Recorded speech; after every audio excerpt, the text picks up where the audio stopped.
Un saludo afectuoso a los estudiantes del curso de pastores de la Iglesia City. En el presente video desarrollaremos nuestra segunda lección de la materia Evangelios Sinópticos. Como mencionamos en la primera clase, las similitudes que presentan los evangelios de Mateo, de Marcos y de Lucas, pues saltan a la vista muy rápidamente para aquel que vaya y los lea. Los pasajes paralelos que presentan, las parábolas que comparten, la manera como desarrollan el contenido, el- la manera como presentan también el ministerio del Señor Jesús, pues lo relacionan claramente y de igual forma, pues se muestran diferentes a como el evangelista Juan presentó el ministerio del Señor Jesús. Fue un estudioso alemán hacia finales del siglo XVIII, J. J. Griesbach, quien los llamó de esa manera, evangelios sinópticos. Una sinopsis básicamente es una manera de ver las cosas en paralelo. El término griego significa ver a la vez. Entonces, una sinopsis básicamente es una exposición de varios elementos que se desarrollan en paralelo, que pueden ser desarrollados en paralelo. Y parece ser que esa característica, el hecho de que los evangelios de Marcos, de Mateo y de Lucas, pues presentaran tantos paralelismos, llevó a Griesbach a denominarlos de esa manera. En el presente video revisaremos de manera resumida, de manera rápida, tres formas de acercamiento, tres formas de estudio o de crítica a los evangelios sinópticos, entendiendo que crítica no se debe tomar desde la acepción de reproche o de censura. Un crítico es el término que asume alguien o que se le da a alguien que estudia un texto, estudiándolo para determinar su autoría, para determinar sus antecedentes literarios, para determinar sus fuentes. Y como les digo, en este video vamos a revisar tres tipos de crítica que ciertamente se destacan sobre la manera como los estudiosos han intentado descubrir los orígenes y el desarrollo del Evangelio. Estas tres críticas son la crítica formal, la crítica de las fuentes y la crítica de la redacción. El Evangelio según San Lucas, en sus primeros versículos, da luces acerca de el origen de estos estudios. Revisaremos entonces en este video las fortalezas de esas metodologías, las cosas que pueden aportarnos al estudio del Evangelio y también miraremos pues las debilidades que presentan. Esto es importante para todos los estudiantes, para todos aquellos que queremos profundizar en el Evangelio porque pues nos ayuda a reconocer algunos elementos importantes, pero como les digo, también estas metodologías presentan algunas debilidades que también hay que tener en cuenta. Vamos entonces a iniciar entonces nuestra lección como tal. Como les digo, en el comienzo del Evangelio de Lucas podemos leer, los primeros 4 versículos dicen lo siguiente: puesto que ya muchos han tratado de poner en orden la historia de las cosas que entre nosotros han sido ciertísimas, tal como nos lo enseñaron los que desde el principio lo vieron con sus ojos y fueron ministros de la palabra, me ha parecido también a mí, después de haber investigado con diligencia todas las cosas desde su origen, escribírtelas por orden, oh excelentísimo Teófilo, para que conozcas bien la verdad de las cosas en las cuales has sido instruido. Veamos entonces que Lucas nos dice en los primeros 3 versículos, ¿cierto? Que ya muchos han intentado poner en orden algo que para nosotros, entendemos que son los cristianos, para nosotros los cristianos es ciertísimo. Lo que nos está diciendo Lucas allí es que ciertamente él no es el primero, que antes de él ya hay otros que han emprendido esa tarea. Esa primera fase de la transmisión del Evangelio, pues se refiere a la etapa de la transmisión oral. Esa etapa de la transmisión oral, pues es precisamente de lo que está hablando Lucas allí en esos primeros dos versículos. Hay quienes han enseñado y resulta que esos que han enseñado ciertamente son testigos directos, es decir, son testigos oculares. Allí dice que lo vieron y que sirvieron a Dios, que ministraron a Dios haciendo eso, enseñando eso que ellos vieron. Esto entonces, como les digo, nos habla de esa primera etapa de la transmisión oral del Evangelio. Eh, obviamente, eh, sabemos que el Evangelio inicialmente se transmitió así. Lo que hizo el Señor Jesús, pues fue básicamente eso, predicarles acerca del reino de los cielos y hablarles acerca de Dios, de la forma como Él lo venía a presentar. ¿Qué tanto duró esa etapa? ¿Qué tan fidedigna fue esa transmisión oral? ¿Qué elementos se usan para identificar precisamente esos procesos orales? De eso es de lo que habla la crítica formal. En segundo lugar, en el versículo 3, dice allí, Lucas sigue diciendo, me ha parecido también a mí, después de haber investigado con diligencia todas las cosas desde su origen, haremos allí, Lucas dice que él investigó con diligencia. Entonces surge la pregunta, eh, ¿investigó con diligencia solo las fuentes orales, de esas que estaba hablando antes? ¿Había escritos antes de él sobre el ministerio del Señor Jesús? Es decir, hubo fuentes escritas que él pudo revisar, analizar. De esa etapa es de la que se encarga la crítica de las fuentes, de la etapa de las fuentes escritas. Y obviamente allí ellos, los críticos de la fuente, se hacen preguntas respecto a quién fue el primero de los evangelistas que escribió, por qué son tan similares Marcos, Mateo y Lucas. ¿Hubo alguna fuente anterior a ellos que los tres usaron de manera común? Esas son algunas preguntas que aborda la crítica de las fuentes. Y continúa allí el versículo 3. Ha dicho antes que que le había parecido, ¿cierto? También a Lucas haber investigado con diligencia las cosas desde su origen y continúa diciendo, para escribírtelas por orden, oh excelentísimo Teófilo, para que conozcas bien la verdad de las cosas en las cuales has sido instruido. Allí ya habla Lucas que efectivamente entonces, después de haber investigado, después de haber indagado a aquellos que transmitieron oralmente lo que habían visto, después de haber indagado con diligencia, ahora ha decidido más bien escribirlas por orden. De esta etapa entonces es de la que trata la crítica de la redacción, de la etapa de la composición, ¿ya?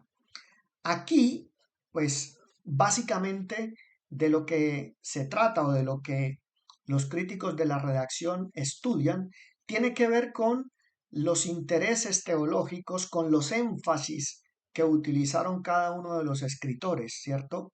Los acentos que cada uno estudió para buscar, pues básicamente los intereses teológicos que cada uno de ellos tenía. Estas son las tres críticas que vamos a revisar, entonces, pues vamos a avanzar entonces y vamos a ver inicialmente la crítica formal, esa que tiene que ver con la etapa de la transmisión oral. Esta crítica, si bien en lo cronológico sería lo primero que ocurrió, como disciplina fue la última en desarrollarse. Estamos hablando de hacia el siglo XIX, siglo XX. Fue que se empezó a indagar esto de las tradiciones orales, la primera forma como se transmitió el Evangelio. Esta crítica formal o los críticos formales básicamente tienen o atienden cuatro elementos básicos. Insisto, estoy haciendo un resumen, una mirada, un esbozo muy rápido de estas metodologías, de estas formas de estudio y de acercamiento a los evangelios. El primero de esos elementos tiene que ver con el hecho de que los críticos, estos críticos de la crítica formal, perdonen la redundancia, pues dicen que las enseñanzas, que los eventos en los que participó el Señor Jesús, pues circulaban ya tempranamente en la comunidad cristiana, en la comunidad del Israel del primer siglo, eh, como unidades orales. Recordemos que en Mateo 4:24 se dice que la fama del Señor Jesús se extendía por toda Galilea, por toda Siria, por Decápolis. Y los evangelios mismos recogen el hecho de que las personas se acercaban al Señor Jesús para que las sanase. La mujer del flujo de sangre, por ejemplo, eh, el oficial del rey que tenía a su hijo enfermo. Muchas personas escucharon lo que el Señor Jesús hacía, la manera prodigiosa como Él sanaba personas, la manera maravillosa como enseñaba las escrituras, y de esa forma entonces se acercaban. La crítica formal dice que ya en el primer ciclo circulaban muy tempranamente estos relatos acerca del Señor Jesús.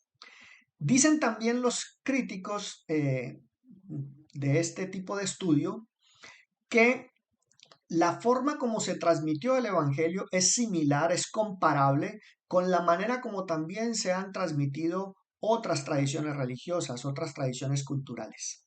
Es un segundo, digamos, elemento básico en este tipo de estudio. En tercer lugar, exponen que al avanzar la transmisión oral, la comunidad daba forma y modificaba el relato. Recordemos lo que dice Lucas, ¿no? Lucas dice que él busca poner por orden las cosas pues que conocemos, que han sido ciertísimas entre nosotros. La gran mayoría de los críticos dicen que esa modificación tenía que ver básicamente con eso, con ordenar el relato, poner en orden las cosas. Y en cuarto lugar, los críticos de la forma creen que hay ciertas leyes que funcionan de manera universal, es decir, que funcionan para cualquier material de transmisión oral. Y desde esas leyes, dicen ellos, se pueden decantar unos criterios para evaluar la fidelidad histórica de los relatos. ¿Ya? Esas leyes, digamos, tienen que ver con lo siguiente.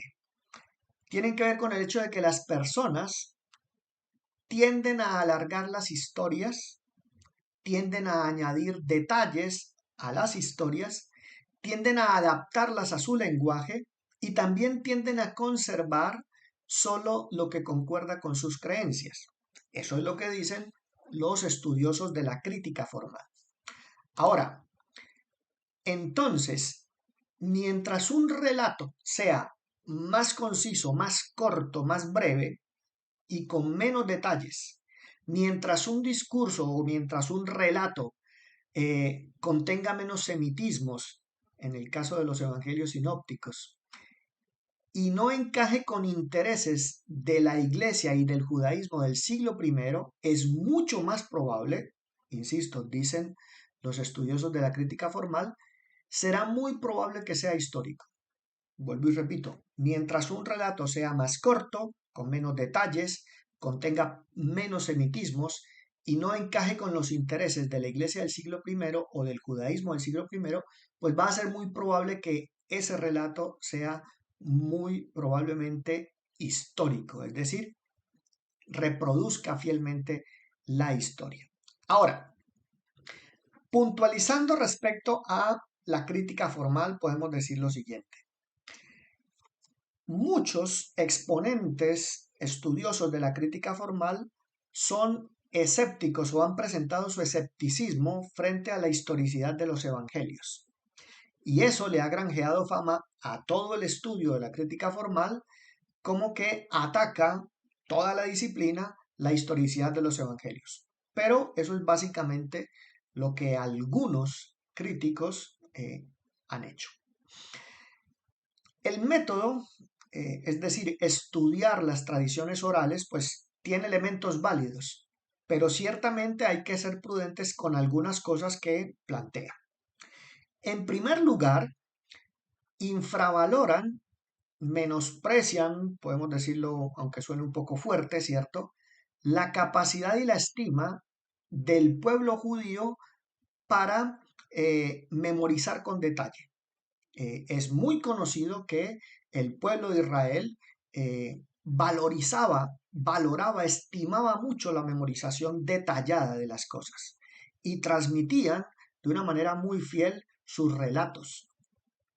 Esto, pues, podría eh, atacar el postulado de la crítica formal que dice que es comparable la transmisión oral del Israel del siglo I con cualquier otro tipo de tradiciones orales. Eso, pues, si tenemos en cuenta ese elemento, es discutible ese postulado de la crítica formal. Y el otro elemento es que desconocen algunos estudiosos de la crítica formal que la escritura era muy común en el Israel del siglo I. Entonces, la extensión de esta etapa oral, es decir, durante qué tanto tiempo se transmitió el oral de manera exclusiva, pues hay que tomarlo, digamos, con cuidado, porque si ya la escritura era muy común en el Israel del siglo I, pues seguramente esta etapa no fue muy extensa. ¿Qué podemos decir entonces para concretar sobre el estudio de la crítica formal? Que si tomamos estos elementos que hemos tocado aquí al final, tenemos que es muy probable que las palabras, que las acciones, que el ministerio, que la vida del Señor Jesucristo fuese recogido fielmente desde un primer momento por testigos oculares directos. Caso concreto, el de Mateo. Mateo era un hombre que eh, era funcionario de, eh, del imperio. Era un hombre cuyos elementos de trabajo eran básicamente la pluma y el papiro, ¿sí? Él registraba datos y fue un testigo ocular directo. ¿Qué tan pronto Mateo recogió todo eso y lo escribió? Pues podemos creer que pudo haber sido, o es muy plausible que pudo haberlo hecho desde un primer momento, es decir, cuando estaba compartiendo tiempo con el Señor Jesús. Si a eso le sumamos el hecho de la memorización detallada, la manera como valorizaba el pueblo de Israel esa memorización detallada, y este elemento de la extensión de la escritura en el siglo I, pues tenemos razones fundadas para considerar que los evangelios son fuentes confiables, que reproducen o que son fiables a la historicidad de los eventos que relatan. Esto respecto a la crítica formal. En segundo lugar, entonces, hemos hablado de la crítica de las fuentes, es decir, cuando ya se empezó a escribir el Evangelio. Esta crítica, como les digo, este tipo de estudio, la preocupación central es qué fuentes escritas usaron los evangelios para compilar y plasmar sus escritos. Y eso es particularmente pues, significativo para los evangelios sinópticos, por la similitud que presentan. Porque obviamente salta también rápidamente la pregunta de si utilizaron una fuente escrita común, ¿sí? La crítica de las fuentes, digamos que ha confluido en algo que se ha denominado el problema sinóptico, es decir, el descifrar por qué son tan similares, cuál es la relación que había entre estos tres evangelistas y entre los textos de ellos sobre el Evangelio. Y se han intentado de manera, digamos, vigorosa dilucidar este problema. ¿Cómo podemos, digamos, encuadrar el problema sinóptico? Pues por preguntas como las siguientes. ¿Cuál es el origen de las similitudes entre Marcos, Mateo y Lucas? ¿Cuál evangelio fue compilado primero? ¿Usaron una fuente común que no llegó hasta nosotros, que desapareció? hubo comunicación entre ellos, es decir, el trabajo que desarrollaron de pronto lo conversaron, hubo algún tipo de, de intercambio entre ellos. Para responder estas preguntas, es decir, para dilucidar el problema sinóptico, han surgido varios grupos de respuestas, ¿sí? Y entonces podemos encontrar cuatro grandes grupos de respuestas. El primero de ellos, de esos grupos, habla de la dependencia común de un evangelio original en hebreo o arameo. Es decir, sale la hipótesis o surge la hipótesis que antes de Mateo, Marcos y Lucas había un evangelio ya escrito en hebreo o arameo, ¿cierto? El Señor Jesús, lo que los historiadores casi todos están de acuerdo es que muy seguramente hablaba hebreo, pero que muy seguramente en la vida cotidiana, en el día a día, pues el idioma que se hablaba corrientemente en el Israel del siglo I era el arameo. ¿Ya? Ese es el primer grupo de respuestas. Desde allí han salido varias hipótesis. Un segundo grupo de respuestas tiene que ver con la dependencia común de las fuentes orales. Es decir, que ellos lo que hicieron básicamente fue que tomaron esas fuentes orales y desde esas fuentes orales que ellos tomaron de las mismas fuentes orales y desarrollaron sus escritos. El tercer grupo de respuestas tiene que ver con la dependencia común de escritos que se desarrollaron gradualmente. Es decir, que en la iglesia del primer siglo ya existían unos fragmentos, existían escritos, digamos, pequeños, que los tres evangelistas fueron compilando y completaron en su escrito final. Y hay un cuarto grupo de respuestas que tiene que ver con la interdependencia. Es decir, que en la etapa final hubo un préstamo textual entre ellos. Eso explicaría por qué son tan similares. Ese préstamo textual básicamente habla que dos de los evangelistas tomaron como fuente al tercero. ¿Ya? Ahora, vamos a ver esta tabla que he traído aquí, perdón, en donde vamos a revisar estas tres hipótesis o estos tres grupos de respuesta y cuáles son más admisibles o no. El primer grupo, el que habla de la dependencia común en un evangelio original, pues tiene una admisibilidad baja, básicamente porque no hay una prueba o no hay una referencia válida a la existencia de ese texto. Es decir, ese texto nunca ha aparecido y tampoco hay referencias a él en la historia, no han aparecido referencias. Por eso se considera que básicamente es una hipótesis que pues no tiene mucha admisibilidad. La dependencia común de fuentes orales pues también tiene muy poca admisibilidad, dado que si bien la transmisión oral, la memorización detallada de la que hablábamos antes, era muy alta y muy estimada en el Israel del siglo I, no llegaría a generar la textualidad, es decir, a generar textos idénticos entre los tres evangelistas. Tanto que incluso hay pasajes en donde incluso lo que llaman las expresiones parentéticas, es decir, las que van entre paréntesis, también son idénticas. Entonces, pues si está bien que la transmisión oral era muy válida, llegar hasta la textualidad de los paréntesis es pues bastante poco admisible. El tercer grupo de respuestas, el hecho de que tuvieran en común escritos desarrollados gradualmente, pues tiene que ver también un poco con lo de la primera grupo de respuestas. No tenemos documentos fidedignos que acrediten o que presenten evidencia sobre esos textos. ¿Ya? Eusebio de Cesarea relata en su historia eclesiástica, Eusebio de Cesarea es siglo ya tercero de la cristiandad, es decir, siglo tercero. Él relata y habla acerca de un hombre que se llamaba Papías, que era del siglo I, contemporáneo muy seguramente de los evangelistas. Él habla de unos documentos que se llamaban, o que él los llama, logias. Estos podrían ser esos escritos. Lastimosamente no han llegado a nosotros y básicamente tenemos esa sola referencia. Por eso esa admisibilidad también es baja. Entonces viene el cuarto grupo de respuestas, que es la que es mucho más admisible.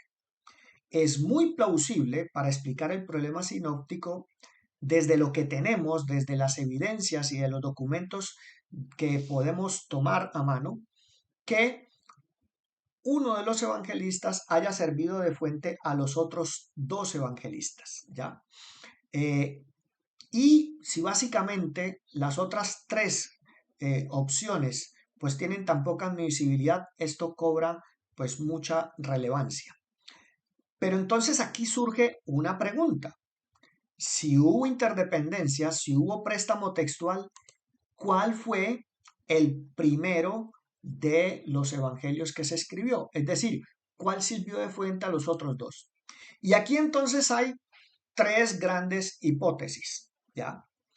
La primera se le conoce como la propuesta agustiniana. Agustín de Hipona, siglo V, él básicamente dijo que Mateo había sido el primero en ser escrito, Marcos fue el segundo y que Lucas fue el tercero. Esta fue la postura oficial de la Iglesia Católica hasta el siglo XIX, cuando aparecieron otro tipo de opciones, de hipótesis. La segunda hipótesis la hizo el mismo Griesbach, el que denominó evangelios sinópticos a Mateo, Marcos y Lucas. Él, si bien recoge casi que la misma postura de Agustín de Hipona, dice que Marcos fue el último, es decir, que el orden sería Mateo, Lucas y Marcos. Y hay una tercera hipótesis que es la que ha cobrado peso, que es la mucho más admitida por la gran mayoría de los estudiosos, que habla de la hipótesis de las dos fuentes. Estos críticos de las fuentes dicen que Marcos fue el primero y que hubo una segunda fuente a la cual la han denominado Q, ¿sí? Esta propuesta fue ampliada por un señor de apellido Streeter por allá hacia 1924 y la amplió a 4 fuentes. Él dice, ahorita lo vamos a ver en un gráfico, que efectivamente Marcos fue el primero, que Q fue la otra fuente y que tanto Mateo como Lucas tomaron de fuentes alternas. Hoy en día muchos son escépticos frente a esas fuentes alternas de Mateo y de Lucas, es decir, no es muy poco aceptado que esas fuentes fueran fuentes escritas, pero la gran mayoría de los críticos de las fuentes sí consideran que Streeter y sus predecesores lograron probar la teoría de las dos fuentes. Miremos un poquito eso aquí de manera gráfica. Así, Marcos, ¿cierto? Y Q sirvieron de fuente a Lucas y a Mateo, ¿sí? Ambos. Marcos sirvió a Mateo y a Lucas y Q sirvió a Mateo y a Lucas. Pero además de eso hay algunos pasajes en donde Lucas presenta material exclusivo y también Mateo presenta material exclusivo. Como lo vamos a ver un poquitito adelante, Marcos, por el contrario, es recogido casi que completamente por Mateo y por Lucas. Entonces viene una pregunta también adicional y es, ¿por qué considerar a Marcos primero? ¿Cuáles son las razones para eso? Básicamente, en primer lugar, el hecho de que Mateo es el más conciso, el más breve. Recuerdan un poco lo que decía la crítica formal. Mateo tiene 1025 palabras frente a 18.293 de Mateo y 19.300 y algo de Lucas. Esto, pues, en sí mismo no prueba gran cosa, ¿sí? Pero cuando vemos que el 97% de lo que dice Lucas, es decir, de los contenidos de las parábolas, Marcos, por ejemplo, referencia 8 parábolas que las recogen eh, que las recogen totalmente Mateo y Lucas. El 97% de lo que dice Marcos lo recoge Mateo, perdón, y el 88% de lo que dice Marcos lo recoge Lucas. Esto llevaría a pensar que efectivamente Mateo y Lucas ampliaron a Marcos. No tiene mucho sentido, ¿cierto?, que alguien interesado en presentar al Señor Jesucristo, en presentar su obra, sus milagros, sus enseñanzas, todo lo que hizo él, pues hubiera cortado eventos. Por ejemplo, el Sermón del Monte. El Sermón del Monte no aparece en Marcos, pero sí aparece en Mateo y en Lucas. ¿Ya? Tiene mucho más sentido que los otros dos, conociendo el texto de Marcos, siendo anterior, pues hubieran adicionado aquellas cosas que ellos conocían y que no estaban en Marcos. ¿Estamos? Primer elemento. Segundo elemento, el estilo de Marcos es más primitivo, con irregularidades gramaticales. Entonces, los estudiosos, los críticos de la fuente dicen que Mateo y Lucas pulieron el texto de Marcos. Casi todos concuerdan que Marcos era, eh, era judío, era de Jerusalén, escribiendo en griego, ¿ya? Y obviamente, pues, si bien tiene un gran dominio, si bien es un evangelio que muestra un gran dinamismo, pues es mucho más pulido desde el punto de vista gramatical en los escritos de Mateo y de Lucas. En tercer lugar, el orden. Y aquí hay unos estudios bastante amplios que revisan la manera como cada uno de ellos ordenaron el ministerio del Señor Jesús. Y salen dos cosas interesantísimas. Y es que donde Mateo y Lucas coinciden, coinciden plenamente con Marcos. Y recuerden que los dos recogen casi que completamente el Evangelio de Marcos. Es decir, se podría reproducir, si se hubiera perdido el Evangelio de Marcos, se hubiera podido reproducir a partir de lo que conocemos de Mateo y de Lucas. Pero donde Mateo y Lucas no coinciden, allí Marcos no escribió. Es decir, es mucho más plausible que eh, Mateo y Lucas conocían lo de Marcos y lo reprodujeron de una manera igual, el orden que presentaba Marcos, perdón. Y donde Marcos no escribe, pues ellos cada uno ubicaron esos eventos como a bien creyeron. Hay un cuarto elemento y tiene que ver con el hecho de que Marcos presenta una teología más primaria. Aquí la crítica formal y la crítica de las fuentes se acompasan, porque como dicen allá en la crítica formal, cuando un texto es más corto y no encaja con los intereses de la iglesia del siglo I, es probable que sea anterior. En Marcos 6:5, en Mateo 13 y en Lucas 4 se relata la visita o el paso que hizo el Señor Jesucristo por Nazaret. Y allí Marcos dice que allí el Señor Jesús no pudo hacer milagros. Mateo dice que no pudo hacer muchos milagros. Y en Lucas básicamente recoge unos reproches que le hacen al Señor Jesucristo porque no hizo las curaciones que había hecho en Capernaum. Es decir, vemos cómo tanto Mateo como Lucas pulieron un elemento que podría ser muy contraproducente para la iglesia del siglo I, y es que el Señor Jesús, el Mesías, no pudo hacer milagros. Y es lo que referencia Marcos. Entonces, si tomamos todos estos elementos y los ponemos en conjunto, pues hay una alta posibilidad, es mucho más plausible que Marcos haya sido el primero. Ahora, como les dije, hay elementos, y eso también lo corroboramos todos los que vamos al Evangelio, hay algunos cuantos elementos que están en exclusividad en Lucas y en exclusividad en Mateo. Y entonces eso nos habla de la posibilidad de otra fuente.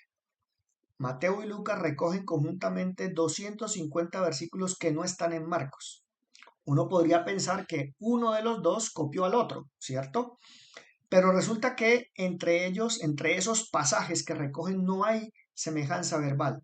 Y como ya dijimos, en las partes donde Marcos no escribió lo que no aparece en Marcos, el orden entre Mateo y Lucas no se da. Y entonces allí es donde aparece la postulación de otra fuente, de la fuente Q.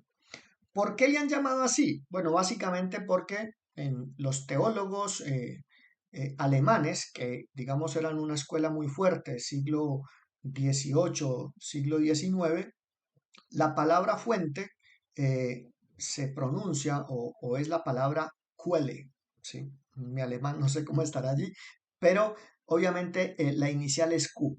Y parece ser que por eso básicamente le llamaron la fuente Q. Entonces, para concretar sobre la crítica de las fuentes, esta crítica aporta un gran estudio sobre el problema sinóptico, ¿sí? Y nos aporta la mejor explicación a través de la hipótesis de las dos fuentes, de la fuente del hecho de que Marcos y Q pudieron ser las fuentes que utilizaron Mateo y Lucas. Y nos muestra ese gran estudio amplio que hacen los críticos de las fuentes, nos muestran esas relaciones entre los evangelios sinópticos. Y nos queda entonces la crítica de la redacción, que ya tiene que ver básicamente con la etapa de la composición, cuando ya los evangelistas escribieron. Los dos acercamientos anteriores básicamente dejan de lado a los evangelistas, en el sentido de que la crítica formal se ocupa de las fuentes orales, cosas anteriores a ellos. Y la crítica de las fuentes pues busca básicamente atender, valga la redundancia, qué fuentes usaron, qué fuentes escritas usaron, ¿ya? Pero de la labor específica de ellos en la redacción, en su estilo, en su énfasis, de eso no se ocupan. Y entonces la crítica de la redacción rescata eso. Busca revisar cuál fue el rol, cuál fue el cometido de los evangelistas. Por eso Lucas dice, me ha parecido, es decir, hay un interés de él escribirlas y ponerlas por orden. Los críticos de la redacción entonces hablan que esa forma como deciden escribir, pues básicamente va a mostrar unos intereses teológicos, en qué estaban interesados cada uno de ellos en hacer énfasis. Y ciertamente, pues hay unos énfasis que se descubren en los tres evangelistas.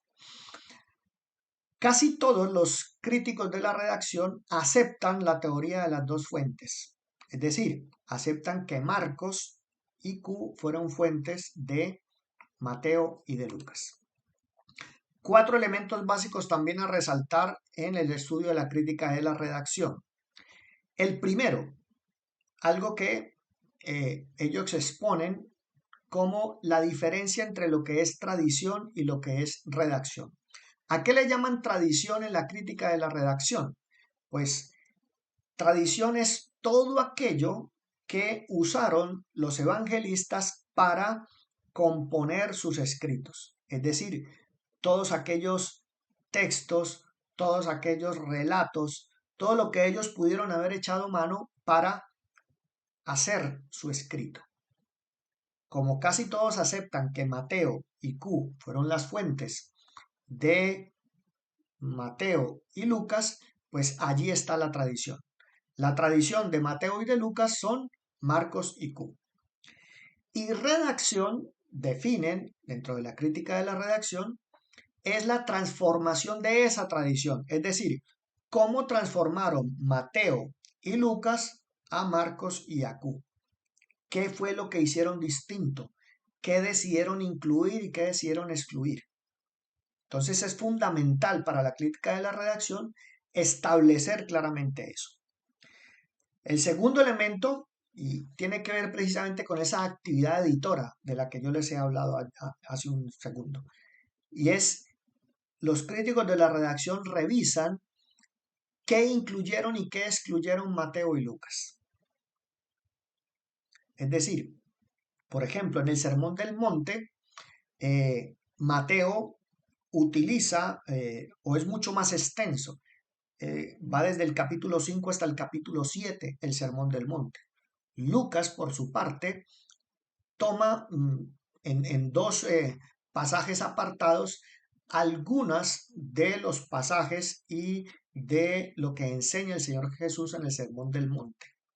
Es decir, allí podemos ver cómo Mateo presenta eso de una forma mucho más extensa, pero adicional a eso, Mateo hace muchas más referencias, tanto en el Sermón del Monte como en todo su escrito, muchas más referencias al Antiguo Testamento. Es decir, hay un énfasis, hay un interés de parte de Mateo para presentar la relación que hay entre las escrituras, entre el Antiguo Testamento, entre la ley y el Señor Jesús.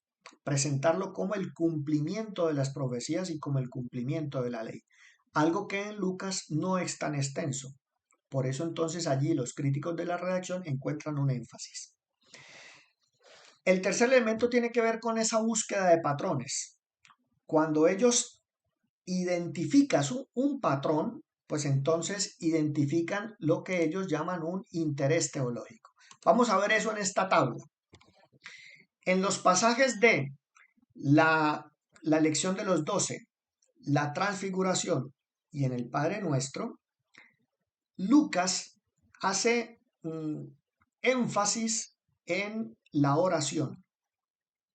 En Marcos y en Mateo, en la elección de los 12, por ejemplo, ninguno de los dos menciona que el Señor Jesucristo había subido al monte a orar, como lo dice en el versículo 12 del capítulo 6 Lucas. Mientras que Marcos dice simplemente, después subió al monte y llamó así a los que él quiso y vinieron a él y estableció a 12 para que estuviesen con él. Mateo dice, entonces llamando a sus 12 discípulos les dio autoridad sobre los espíritus inmundos para que los echasen fuera. Lucas dice, en aquellos días él fue al monte a orar y pasó la noche orando a Dios. Y cuando era de día llamó a sus discípulos y escogió a 12 de ellos, a los cuales llamó apóstoles. ¿Ya? En la transfiguración sucede exactamente lo mismo.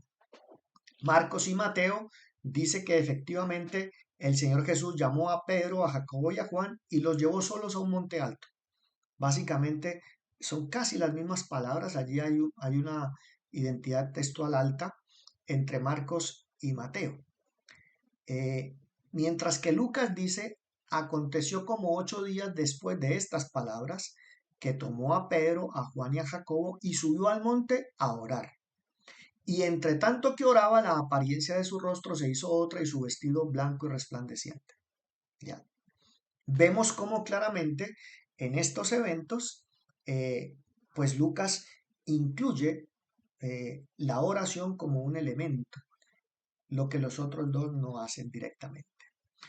Si además de esto, bueno, en el Padre Nuestro también no aparece en Marcos, pero Lucas habla allí. Y si a eso le adicionamos dos parábolas que no están en los otros dos y que están en el capítulo 18 de Lucas, que es la parábola de la viuda y el juez injusto y la parábola del fariseo y el publicano.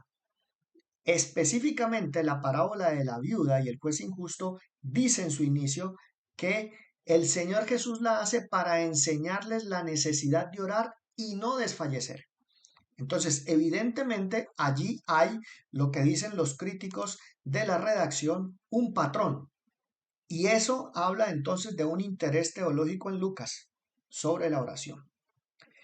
Entonces, como cuarto elemento en la crítica de la redacción, cuando se identifican las adiciones y las exclusiones, los patrones, se establece la base sobre la cual los evangelistas desarrollan su marco teológico general, llaman ellos, ¿sí? Entonces, por ejemplo, en Mateo resaltan lo que les acabo de decir, esa relación entre el Antiguo Testamento y eh, el Nuevo Testamento o el ministerio del Señor Jesucristo. Para concluir, En este tipo de crítica, su estudio depende altamente de identificar las fuentes, es decir, lo que ellos llaman la tradición. ¿Qué usó el evangelista para discriminar su actividad editora? ¿Ya? En segundo lugar, algo que hay que tomar con cuidado, y es que frecuentemente asumen que toda modificación muestra un interés teológico. Es decir, que cualquier cambio que Lucas le pudo haber hecho a Marcos en un pasaje específico muestra un interés teológico, cuando en algunas ocasiones parece ser muy claro que fue básicamente un recurso estilístico. O, por ejemplo, en Mateo, cuando busca explicar algunas tradiciones judías que no podrían ser claras para otro tipo de público, ¿ya? Entonces, en ese sentido, a veces los críticos de la redacción se exceden en las conclusiones, endosándoles intereses teológicos por cambios menores. Finalmente, y algo para destacar de esta crítica de la redacción, es que pone su interés en los evangelistas. Es decir, queda claro que los evangelistas tenían como interés central y primordial comunicar sobre el ministerio del Señor Jesús, sobre su vida, sobre su enseñanza, sobre la obra salvadora que Él ejecuta, ¿sí? Y no estaban interesados en hacer de pronto un informe documental o hacer historiografía, como algunos a veces les endilgan, sin que obviamente ellos desecharan el elemento histórico en sus escritos. Con esto digamos que terminamos nuestro acercamiento a este tres tipos de críticas, ¿cierto? Con este estudio, ¿cierto? Con estos tres tipos de estudio, como les digo, en los últimos años se ha buscado acercarse a lo que los evangelistas hicieron, cómo fue que redactaron, de qué se valieron para componer sus escritos, cuál es de pronto la validez histórica de lo que ellos están relatando. Como les digo, allá hay unos esfuerzos grandes y pues hay algunas cosas que son valorables, hay algunas cosas que pueden ser de mucha utilidad, como hay otras que definitivamente tenemos que tener mucho cuidado de emplear. Simplemente quiero terminar con una cita a un teólogo de nombre Leon Morris. Él es un teólogo australiano, anglicano para más sellas, doctorado en Cambridge. Él dice básicamente que Jesús era una figura tan grande, Jesús era una figura tan gigante, que necesitamos de los cuatro relatos, que necesitamos de esas cuatro miradas para conocerle bien. Necesitamos entonces pues poder acercarnos al Señor Jesús tomando de estas cuatro miradas para conocerlo cada vez más. En el próximo video entonces vamos a desarrollar nuestra lección 3 que tiene que ver con las particularidades de los evangelios sinópticos. Allí vamos a mirar una cuarta crítica y vamos a mirar cómo los evangelistas desarrollaron el contenido de sus evangelios a partir básicamente de un desarrollo geográfico norte-sur. Un abrazo para todos, Dios les bendiga.